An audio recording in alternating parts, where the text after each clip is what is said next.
Good morning. এখন 4:12 বাজে আর আমাদের হচ্ছে ট্রেনে উঠতে হবে 6:30-এ আর ট্রেন ছাড়বে হচ্ছে 6:50-এ। শিয়ালদা থেকে ট্রেন, তো আমাদের এখন যেতে হবে। আমাদের এখন একটা ট্রেন ধরে যেতে হবে আরেকটা ট্রেন ধরতে। তো আমরা সোনারপুর লোকালে উঠবো, কারণ বাকি ট্রেনগুলোতে এখন খুব ভিড় হবে প্রচন্ড। আর সোনারপুর লোকাল এই 4:50 নাগাদ আছে। তো আমরা রেডি হয়ে বসে আছি, এই জাস্ট বেরোবো এক্ষুনি। তো come with us, bye bye. আমরা যখন ট্রেনে উঠলাম সূর্য তখনও ওঠেনি, চারিদিকে খুটখুটে অন্ধকার। 5:20-র দিকে আমরা অবশেষে শিয়ালদা স্টেশন পৌঁছালাম। 8টা লাগেজ সামলাতে আমরা হিমশিম খেয়ে যাচ্ছিলাম। আমরা লাগেজগুলোকে নিয়ে স্টেশনের একধারে ট্রেনের জন্য অপেক্ষায় দাঁড়িয়ে রইলাম।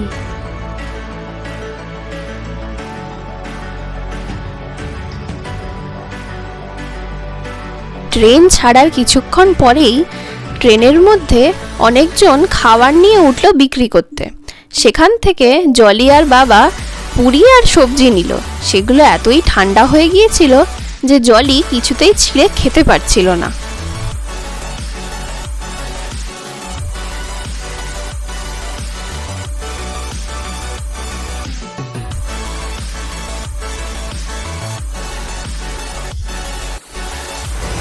Hello, good morning. আমরা তো উঠে পড়েছিলাম, তারপরে আমরা ট্রেনে উঠে আমরা ঘুমিয়ে পড়েছি। আর ট্রেনটা খুব একটা পরিষ্কার না। আমার একদম আপার বার্থ ছিল, তো আমি আপার বার্থে উঠেছি ঘুমানোর জন্য। তখন দেখলাম যে এই জায়গাগুলো পরিষ্কার করা হয়নি, অনেক নোংরা এখনও পড়েছিল ওর মধ্যে, ঠিক মতো পরিষ্কার হয়নি। আর তাছাড়া প্রচুর আরশোলা সব ঘুরে বেড়াচ্ছে একদম চারিদিকে। ওটা তারপরে তো আমি নিচেই ঘুমিয়ে গিয়েছি আর আমি ওপরে উঠিনি। এবার রাত্রিবেলা কী করে ঘুমাবো সেটাই ভাবছি। তাই এখন একটু বাইরে এসেছি, আবার ভেতরে যাব, খুব ঠান্ডা। আর সবে এখন 11:30 বাজে, ঘুম থেকে উঠেছি, দেখছি এবার কী করি। এই ট্রেনটির কয়েকটি ডিসঅ্যাডভান্টেজ আমরা আপনাদের সামনে তুলে ধরছি। প্রথমত, ট্রেনটি খুবই অপরিষ্কার। এমনকি ট্রেনে উঠে ওপরের বার্থে উঠে দেখলাম সেখানে বেশ ধুলো এবং একটি ব্যবহৃত চামচ পড়ে রয়েছে। দ্বিতীয়ত, ট্রেনটি আরশোলায় ভর্তি। ছোট, মাঝারি, বড় সব সাইজের আরশোলাই এখানে ঘুরে বেড়াচ্ছে এবং ঘুমানোর সময় চোখে, নাকে, মুখে সব জায়গায় ঢুকে যাচ্ছে। তৃতীয়ত, ট্রেনটির 21 ঘন্টা লাগার কথা শিয়ালদা থেকে গুয়াহাটি পৌঁছাতে, কিন্তু ট্রেনটার 44টা স্টপেজ হওয়ায় এটা বেশিরভাগ সময়ই লেট করে 22 বা 23 ঘন্টায় গুয়াহাটিতে গিয়ে পৌঁছায়। তাই আমরা আপনাদের সাজেস্ট করব কাজিরাঙা এক্সপ্রেস ট্রাই করতে, কারণ এটি ডিরেক্ট কলকাতা থেকে কাজিরাঙা যায় শুধুমাত্র 19 ঘন্টা। তবে এটি সপ্তাহে শুধুমাত্র একদিনই যায়, তাই এটির ডিমান্ড অনেক বেশি। আগে থেকে টিকিট কেটে না রাখলে আপনারা এটার সিট পাবেন না। আমরা এখন ফারাক্কা ব্যারেজের ওপর দিয়ে যাচ্ছি। এটি মুর্শিদাবাদ ও মালদা জেলার ওপর 1962 সালে তৈরি করা শুরু হয় কলকাতা পোর্টের জলের পরিমাণ ও গভীরতা বাড়ানোর জন্য। গঙ্গা নদী এখানে দুটি ভাগে ভাগ হয়েছে। একটি শাখা পদ্মা নামে বাংলাদেশে বেঁকে গেছে ও অন্যটি ভাগীরথী হুগলি নামে দক্ষিণে প্রবাহিত হয়েছে।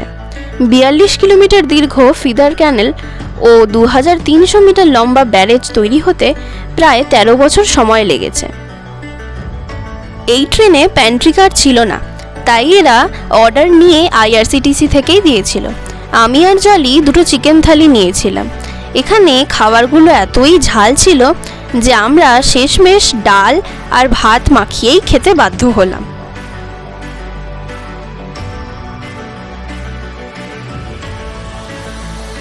এখন 11:30 বাজে, আমরা সবাই ডিনার করলাম।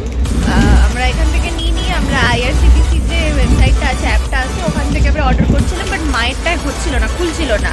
তো আমাদের সাথে যে প্যাসেঞ্জার ছিল, একজন দাদা ছিল, খুব ফ্রেন্ডলি। তো ওই দাদা ওনার অ্যাপ থেকে উনি আমাদের জন্য অর্ডার করতে হেল্প করে দিলেন। তো আমরা চিকেন বিরিয়ানি খেয়েছিলাম, কুচবিহার থেকে নিয়েছিলাম ওটা। তো আমরা খেয়ে নিয়েছি আর তেল ছিল, বাট এমনি ভালো ছিল টেস্টটা, দুপুরের থেকে বেটার ছিল। হ্যাঁ, ওরা রসগোল্লা দিয়েছে তাতে। আমরা 3টে বিরিয়ানি নিয়েছিলাম, চিকেন বিরিয়ানি, ওরা সাথে 6টা দিয়েছে, মানে পার প্লেট 2টো করে দিয়েছে। সাথে আবার আচার দিয়েছে অ্যান্ড ডিম দিয়েছে প্রত্যেকটাতে একটা, আর প্রত্যেকটা 2টো করে চিকেনের পিস ছিল। ভালো খেয়েছি আমরা, আর খুব ঝাল লেগেছে। এখন ঠিক আছে, খাবারটা খুব স্পাইসি বানিয়েছে। হ্যাঁ বেশ স্পাইসি ছিল। দুপুরেরটাও যথেষ্ট স্পাইসি ছিল। দুপুরেরটা তো ঠিকমতো খেতেও পারিনি। ডাল আর মাংসের ঝোল প্রথমে মাখিয়ে দিয়েছি, তারপর ডাল মাখিয়ে যাচ্ছি, দিয়ে তারপর ভাতটা খাচ্ছি আমি আর জলি মিলে। তো দুপুরেরটা তো প্যান্ট্রি কার্ড থেকেই নিয়েছিলাম, তাই জন্য এইবার এই রাত্রিবেলাটা আর কোনো চান্স নিইনি। আমরা ওখান থেকেই অর্ডার করলাম আইআরসিটিসির অ্যাপ থেকে। তো এটাই, এবার এখন শুয়ে পড়বো, কারণ আমাদের সেই 3টের সময় নামতে হবে। 3টের সময় না রাত 3টে, সকাল 3টে হয়। তো ওই রাত 3টের সময় আসবে গুয়াহাটি, তোমাদের নেমে যেতে হবে। তার জন্য আমরা এখনই ঘুমিয়ে যাব, মানে 10-15 মিনিটের মধ্যে। মা বাবা খাচ্ছে, মা বাবা খেয়ে নিলে আমরা ঘুমিয়ে যাবো। That's it, good night. আমাদের গুয়াহাটি পৌঁছানোর কথা ছিল পরের দিন রাত 3টের সময়, কিন্তু ট্রেন দেরি করায় আমরা স্টেশনে পৌঁছাই 4টের সময়।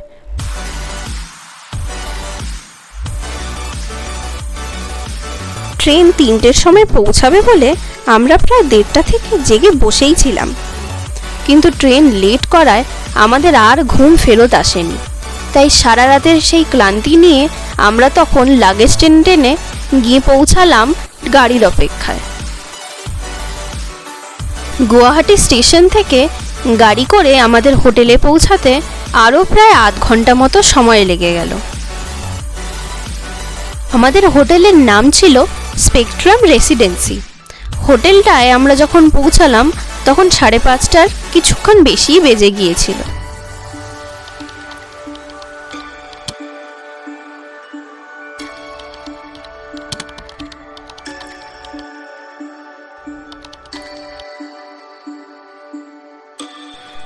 আমাদের হোটেলে 2টো করে রুম দেওয়া হয়েছিল ফ্রেশ হয়ে যাওয়ার জন্য। প্রথম রুমটায় আমি আর জলি ঢুকে গেলাম। এই রুমটায় ঢুকে দেখলাম একটা বড় ডাবল বেড খাট রয়েছে, সাথে ওরা একটা তোয়ালে, ময়েশ্চারাইজার আর শ্যাম্পুও দিয়ে গেছে, আর তার সাথে এসিও। জলি এসির রিমোটটা পেয়ে খুব খুশি হয়ে গেল, কারণ গুয়াহাটিতে তখন বেশ গরম ছিল, তাই ও সঙ্গে সঙ্গে এসিটা চালাবে ভেবে নিল। সাথে দেখলাম পাশে একটা টিভি রয়েছে আর একটা তার সাথে টেবিল, সেখানে একটা মেনু কার্ডও ছিল, যেটা খুলে জলি সঙ্গে সঙ্গে মেনু দেখতে শুরু করলো। অপরদিকেই দেখলাম বিছানার পাশে একটা সোফাও আছে, আর একটা সাইডে একটা আলমারিও আছে যেখানে জামা কাপড় রাখা যায়, সাথে একটা আয়না এবং বাথরুমে গিজার ছিল, কমোড ছিল এবং একটি বেসিন ছিল। এরপর আমরা সেকেন্ড রুমটায় ঢুকলাম। এখানেও একটা ডাবল বেড ছিল, তার সাথে টাওয়েল, ময়েশ্চারাইজার আর শ্যাম্পু, এবং এখানেও একটা টেবিল ছিল, তার উপরে টিভি ছিল। আর জলি আবারও এখানে এসে মেনু কার্ডটা ধরে ঘাঁটাঘাঁটি শুরু করে দিল। আমি এখানে পর্দা সরিয়ে জানলা খুলে এখানকার গুয়াহাটির সিনিক বিউটি উপভোগ করতে লাগলাম। এদিকে আরেকটাও জানলা ছিল, সেটারও পর্দা সরিয়ে আমি শহরের ভিউটা দেখছিলাম, যদিও হোটেল এবং বাড়ি ছাড়া অন্য কিছু চোখে পড়ল না। এখানেও একটা আলমারি ছিল জামা কাপড় রাখার জন্য, এবং এখানেও এসি ছিল, যেটা জলি ঢোকার সঙ্গে সঙ্গেই চালিয়ে দিয়েছিল। এবং আমাদের রুমটার মতো এখানেও সেম একটা আয়না আর বাথরুমের সামনে আবার আরেকটা ওয়ার্ড্রোব। আমরা এইবারে অরুণাচল প্রদেশে কবে, কোন দিন, কোথায় গেছি এবং কতদিন থেকেছি সেই ব্যাপারে আপনাদের একটু জানিয়ে দিই। প্রথম দিন আমরা গুয়াহাটি থেকে ভালুকপং গেছিলাম এবং সেখানেই স্টে করেছিলাম। দ্বিতীয় দিন আমরা গিয়েছিলাম ভালুকপং থেকে বোমডিলা এবং সেখানেই স্টে করেছিলাম। পরের দিন আমরা গিয়েছিলাম তাওয়াং এবং সেখানে 3 রাত থেকেছিলাম। তারপরের দিন আমরা তাওয়াং থেকে দিরাং এসেছিলাম এবং সেখানে 1 রাত থেকেছিলাম। এবং শেষে আমরা লাস্ট 2 রাত কাজিরাঙ্গায় থেকে তারপরের দিন ব্যাক করেছিলাম। এই ভিডিওতে আমাদের প্রথম দিনের ট্রেনের অভিজ্ঞতা এবং ট্যুর প্ল্যানটা জানালাম। আজকে এইটুকুই, আবার দেখা হবে নেক্সট ভিডিওতে। এই ভিডিওটি আপনাদের ভালো লাগলে please like, share and subscribe করে দেবেন। Thank you.